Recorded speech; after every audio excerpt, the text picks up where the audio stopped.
Hello, in this video, I will show you how I prepare for my closed reading class.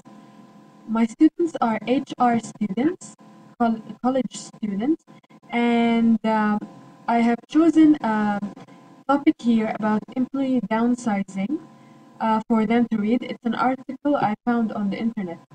So first, I'm gonna start by telling you how I prepare for my closed reading class.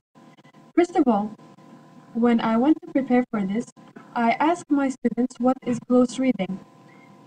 Close reading means reading to uncover layers of meaning that lead to deep comprehension. Close reading, in my opinion, has three stages. It has reading the first time, the second time, and the third time. First of all, I am going to apply this close reading plan activity with students who want to work independently or who want to work in pairs or who want to work with me as a teacher.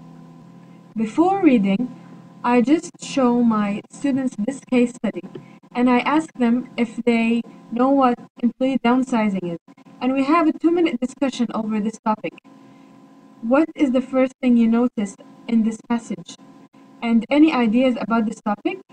What is the first thing that grabbed their attention? Was it maybe the layout, title, words, and if they ever heard about this topic before, so that we can discuss their ideas briefly about the stuff they heard about this topic. Now, the second thing we do in this topic is that I will ask them, to circle the odd words the first time they read and use a question mark for unclear sentences. So now I will start by an example. We'll start reading. Next to the death of a relative or a friend, there is nothing more traumatic than losing a job. What does traumatic mean? So they would circle it. Corporate cutbacks threaten the security and self-esteem of survivors and victims alike. They cause turmoil and shatter morale inside organizations, and they confirm the view that profits always come before people. They would circle turmoil. The market is going to determine where we stop with the layoffs. What do they mean by this sentence? So students will put a question mark over here. Of course, they would do that the first time they read the whole text. As I said, they would put question marks and they would circle words they don't understand. The second thing, when they read this whole text, they should highlight important events. Now, since they know sort of the idea what the topic is talking about, now they can highlight what they think is important. Write the main point of the paragraph in margins. Now, I always encourage students to write with a pencil all their comments on the side. And as a student, actually, I used to read each paragraph and just write the main idea in 2, 3 words so that when I go back to the paragraph, I can easily recall the information I read. So in their second reading, they would highlight important events. For example, the job markets across the world look gloomy in the early 21st century, with many companies having downsized a considerable part of their employee base and many more revealing plans to do so in the near future. Companies on the Forbes 500 and Forbes International 800 lists had laid off over 460,000 employees altogether during early 2001 itself. Now, this information might be important for answering the question, so we are going to highlight it. And second thing we do in the second reading is that we write the main point of the paragraph in margins.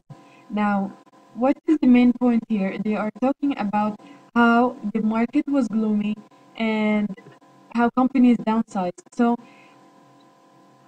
students would write that in the margin or in any space provided.